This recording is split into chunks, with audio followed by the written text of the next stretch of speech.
o nosso grande bigode, Kim Paim. Fala, Kim. E aí, galera? Ô, beleza garoto. aí? Como é que vocês estão aí no Brasil? Uma boa fala, meu querido. Mundo. Tudo tranquilo ou não? Achando vocês tudo tranquilo. Tava aí assistindo vocês desde cedo. E aí tava reparando, tá todo mundo de preto, menos o Alba. O Alba tá com... Tô de luz. É a foto que ele faz pro casamento. Tá quebrando aí E o Emílio tá de R.R. Soares. Eu tô aqui tô baitolinha hoje. Sextou, galera. Vamos falar da mudança de temperatura no segundo turno? O que vocês acham? Esse é um Claro. bom assunto aí que vocês estavam falando. As pesquisas mostram uma diferença agora, quase um empate, se não um empate, meu querido Kim. Pois é, o segundo turno tá bem interessante. Se a gente parar para analisar, até o primeiro turno, né, o período da eleição, tava batendo bastante, toda a turma aí tava batendo bastante na tecla das questões econômicas, inclusive nas críticas ao governo, falando economia, isso, aquilo, outro. O Sam aí estava até falando mais cedo, né, alguns números, falando na questão do setor de serviços, cresceu aí 3 vezes o esperado, e esses dados, eles estão tendo assim, uma repercussão um pouco maior. Você vê, no dia de ontem também estava comentando sobre uma queda no valor da cesta básica, também estava mostrando aí um crescimento no varejo, então a economia deu uma melhorada. E, além disso, quando a gente olha para o resultado do primeiro turno, não dá para negar que Bolsonaro ele conseguiu eleger uma bancada significativa, tanto na Câmara quanto no Senado. As melhores previsões que o próprio Valdemar da Costa Neto tinha, sei lá, falava-se em 80 deputados, na melhor das hipóteses, e a turma do PL colocou, segundo aí, 98 ou 99 deputados, que é um número, assim, considerável, quase 1/5 da Câmara em apenas um partido. E eu acho que toda essa situação, quando você coloca tudo junto, eu acho que passou uma mensagem relativamente forte. Quando a gente acompanha ali o início da semana passada, o próprio domingo à noite, onde os grandes analistas aí do consórcio começam a fazer as suas análises, na segunda-feira também, na terça-feira, muito se comentou sobre isso, sobre a força de Bolsonaro. E aí eu acho que perante essa movimentação, a turma viu que o buraco é um pouco mais embaixo, as pesquisas, elas erraram assim significantemente. Quando a gente olha, né, tinha pesquisa colocando a distância Lula-Bolsonaro, distância de 14 pontos, e quando a gente viu foi basicamente 5 pontos ali, muito mais próximo. E aí a gente vê essa mudança de tom no segundo turno. Ambas as campanhas mudando um pouco a forma como estão jogando. Bolsonaro está falando agora muito mais, né, uma pauta propositiva na maior parte do tempo. Do outro lado, a campanha do Lula, que tentava vir meio paz e amor, até como o Emílio estava falando, o Superman trouxe aí o vídeo do Pazuello, a turma deu uma radicalizada. Então a gente percebe aí nessa primeira semana um clima, começa no oba-oba, assim, pelo lado de Bolsonaro, também começa com a agenda bem forte, com prefeitos, vereadores, deputados, senadores. Bolsonaro passeou bastante aí também com alguns governadores, o Zema, o Caiado, o Rodrigo Garcia, Cláudio Castro, e estamos aí para o segundo turno. Vamos ver para onde é que vai. Ô Kim, o Sami sempre fala, eu concordo com ele, da questão da economia, que a economia ela sempre vai...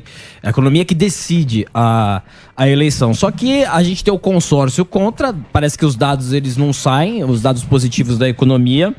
E como o Emílio falou também, às vezes parece que demora um tempo para a turma sentir o preço caindo, o preço dos alimentos. Você acha que a turma tá atenta a isso? O preço dos alimentos caindo, a economia indo bem? Fora do consórcio, a turma tá antenada nisso pro segundo turno?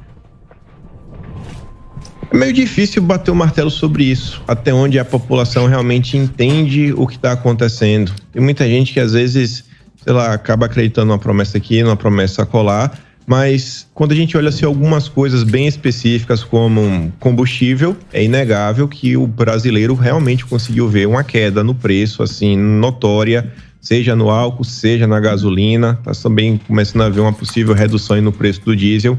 Então, no que diz respeito a combustível, realmente assim se deu para sentir no bolso. E as questões recentes aí ligadas à cesta básica, creio que a turma deve começar a ver, sentir no bolso também, né, nos próximos dias, ter essa melhora. Ainda no final de setembro, ali no meio para o final de setembro, a própria turma do PT já vinha fazendo algumas sinalizações que eles temiam um segundo turno, porque eles achavam que Bolsonaro ele poderia colher os frutos dessa melhora econômica agora em outubro. Então, para a turma do PT seria melhor eles conseguissem fechar essa fatura ainda no primeiro turno, mas isso não aconteceu. E a turma vem comentando sobre isso, né? Essa melhora nessa percepção. As próprias pesquisas que saíram nessas pesquisas da segunda rodada, inclusive as pesquisas do consórcio, elas têm alguns dados que se complementam e são repetitivos, que demonstra que Bolsonaro vem reduzindo a rejeição a Bolsonaro está reduzindo, assim, todas as pesquisas vêm indicando isso, ao mesmo passo que a aprovação de Bolsonaro também está aumentando, também não tenho o que falar, e inclusive a quantidade de votos de Bolsonaro, todas as pesquisas vêm mostrando assim um crescimento relativamente sólido, desde assim, sei lá, de meados de agosto até lá. Ontem saiu uma pesquisa, inclusive, da Atlas Intel, a própria imprensa tinha pontuado que foi um dos institutos que mais acertou. Eles colocam que o Lula teve uma queda, a queda que estaria, inclusive, aí dentro da margem de erro, mas o crescimento de Bolsonaro está acima da margem de erro. Então, assim, para qualquer desconfiança, Bolsonaro, sim, ele está crescendo. Possivelmente aí, as movimentações do primeiro turno, inclusive somadas a uma coisa que está chamando minha atenção, que no primeiro momento eu senti que falta, inclusive até a própria imprensa não estava comentando. Se você parar para analisar, o primeiro turno acho que foi uma mensagem forte para o país, no sentido que, pela primeira vez, eu acho que existe realmente uma possibilidade do Brasil ter uma harmonia, uma certa harmonia. Porque você vai ter, em caso de vitória de Bolsonaro, o poder executivo alinhado com o poder legislativo. E eu acho que o pessoal do judiciário, o pessoal consegue sentar, consegue bater um papo, consegue destravar. Eu acho que isso acabou mandando uma mensagem para alguns setores, até para o empresariado. Assim que termina o primeiro turno, saiu até uma matéria no Lauro Jardim falando que 2 mega empresários que estavam conversando com a campanha do Lula, assim que eles viram o resultado final, viram que Bolsonaro segue forte no jogo, trataram de tentar conseguir algum contato com a campanha para tentar colocar um pé em cada canoa. Eu acho que, inclusive, esse é um dos pontos que as pessoas estavam questionando as pesquisas, né? Porque acaba por prejudicar um lado perante o outro. Ou porque o político velho é que nem perdigueiro. Isso. Tem um faro, o cara tem faro ali para correr atrás de votos, já quer se ligar ao governo e tal. E a gente vê muita gente pulando pro barco do Bolsonaro de novo. Mas agora, o que eu queria perguntar para você, Kim, porque eu acho que o Bolsonaro, o Bolsonaro ele tem rejeição, né? Tem muita gente que não gosta do Bolsonaro. Falando, eu não gosto do Bolsonaro, não gosto do jeito dele, acho o Bolsonaro grosso, acho o Bolsonaro brega, acho o Bolsonaro horrível. O PT, ele trabalhou com a rejeição. Tanto é que ela foi escalonando, ela foi de genocida a não humano. Não humano e canibal. Ela chegou ao canibal. Agora ela chegou ao canibal. Meu Deus. Só que, ao mesmo tempo, as pessoas conhecem o Bolsonaro. O Bolsonaro é esse cara que tá aí, tá lá no governo, tá lá fazendo as coisas dele. Tem o Paulo Guedes. A gente sabe mais ou menos o que é o Bolsonaro. Certo. O Lula não disse a que veio. O Lula tá fazendo um discurso ali, outro lá, uma hora ele é uma coisa, uma hora ele fala do aborto, outra hora ele não fala, tal. Você não acha que o eleitor que tá meio assim em dúvida, ele não é capaz de não votar no PT porque o PT não tá se assumindo nesse momento? Eu tenho de discordar um pouco dessa, quando a gente fala assim que o PT não está se assumindo. Eu acho que o PT ele deixa algumas pontas em aberto, mas fala assim que está completamente nebuloso o que pode chegar ao Brasil. E eu não falo assim, vamos olhar o que está acontecendo na Argentina, nos países. Não, teve a prévia do programa do governo do PT, ela foi apresentada no passado, e tinha vários itens que eles colocavam bem claros. Quando você olha num contexto geral, o PT deve abraçar de vez a agenda verde, até depois a Marina veio com mais propostas. Então a turma aí que adora SG, essa agenda woke, né, importada dos Estados Unidos, pode ficar tranquilo. O PT tem a tendência a seguir esse caminho, fala muito dessa transição energética, fala da questão da necessidade da sustentabilidade, todas essas pautas que no final do dia acabam gerando uma série de regulamentações que acabam por burocratizar o ambiente de negócios, mas tudo em nome, né? Vamos aqui salvar o planeta. Eu acho que isso aqui não dá para negar. Ao mesmo ponto, o Lula, ele repetiu por algumas vezes a questão do teto de gastos, falou inclusive que quando se é responsável, não tem para que existir teto de gastos, né? Segue por esse caminho, segue por aquele outro caminho. Também se falou muito sobre a questão aí dos sindicatos, de uma questão de uma nova forma, né, de ter o que seria o imposto sindical do passado, quem sabe uma mudança.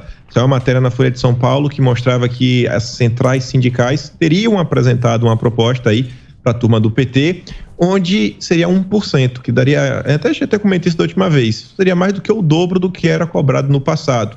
Então isso também dá para bater o martelo, deve ter alguma movimentação para esse caminho. Lula vem falando sempre que o Estado vai ser um indutor da economia, vai jogar, né, o jogo aí, o Estado pode repetir o que a gente já viu no passado. Então, eu acho que não dá para falar que é nebuloso o que está por vir. Agora, a pergunta que fica, o que o Lula vai colocar na Fazenda, né? Ou que seja um ministro da Economia. Quem serão os nomes que o Lula vai colocar para dialogar com o Legislativo, com o empresariado, fazer as pontes e tentar avançar com as propostas aí da turma da esquerda? Essa daí é a grande interrogação. Já ao lado de Bolsonaro, acho que é muito mais simples de ver. Até já está falando, né, sobre várias pautas, as coisas que ele pretende fazer caso ele seja reeleito. A gente sabe aí, viu os últimos 4 anos, então está bem fresco na memória. Ele deve continuar fazendo alguns trabalhos que vem fazendo e também deve dar prioridade para algumas reformas. Muito bem. Tá certo. Então você acha que o PT... Eu acho que não, cara. Porque tem 2 Lulas. Tem esse Lula raivoso, tem o Lula velho, Sim. o Lula de 89. Que também é meio bravo. O Lula de 89 então, tá é meio parecido bravo com esse. também. E tem o Lula do Paz e Amor. Do Duda Mendonça. Que é o Lula de palitozinho. Lula marqueteiro. É aquele Lula. Você pode reparar, tem 2 Lulas. Tem esse Lula de camiseta a carta aos com a garrafinha. né? Não. Tem o Lula da garrafinha. Mas o que Que é esse bravo aí, esse que fala, prendeu o Pazuello, quero ser foda. E tem o Lula de palitozinho, esse aí, é o de ó. blazer, é lá. Esse aí é o Lula quando ele vai no comercial. Qual é o Lula que teremos, meu querido Alex Paim? Boa. Kim Paim. Oh, desculpa, Alex. Kim Paim. Eu acho que vem o Lula bravo, mais nervosinho. Mais nervosinho. E vem com o boleto. Ódio, mas vem depois. Ódio. E vem com o boleto. Vem com raiva. Só não vê quem não vem quer. Com raiva. Vem com o boletinho. Não é o Nelson Mandela, não, hein? Não é o Nelson Mandela, não. Sem fazer nenhum tipo de piada. Só a gente pensar assim, em termos de ser humano, né? Assim, o ser humano em si, às vezes, já tem um comportamento... E a gente fala assim, pô, até onde o ser humano consegue ir? E quando a gente olha o que aconteceu com o Lula, pô, perdeu a esposa, né? Também viu aí o neto, aí perdeu o irmão. Então acho que ele deve ter acumulado essa raiva dentro dele, aí perante os anos. E você vê que sempre que meio que aparece uma oportunidade, ele dá uma derrapada e ele meio que coloca para fora, né? Você só fala normalmente que o coração tá cheio. Então acho que seria inevitável que o Lula... a querer, né, tirar satisfações com algumas pessoas, caso ele volte ao poder. Inclusive, o PT já vem se movimentando aí nas redes sociais, algumas ações aí no âmbito jurídico contra pessoas, grupos de imprensa. Então, eu acho que o PT não vê o Lula do Mendonça, não. Vê o Lula da garrafinha. Boa, Kim. O Kim Paim sempre com... Obrigado, viu, Kim? O Kim sempre com colocações muito bacanas aqui no programa. Se você tá dizendo que é o Lula da garrafinha, eu vou acreditar em você, Kim. O Kim tá lá diretamente da Austrália, mandando pra gente as informações. Ele sempre participa. Aliás, queria agradecer, Kim, você que sempre dá essa colher de chá aqui pra gente. Tá aí as redes sociais dele. O Kim, olha lá. Os dossiês do Kim Paim, muito famosos aí nas redes sociais, e ele que faz parte dessa nova geração. Como diz o nosso querido Superman, não é da velha mídia. A velha mídia é muito velha. Muito. Não é? Antiquada. Meio aquele jornal amarelado. É uma pessoa antiquada. A social velha.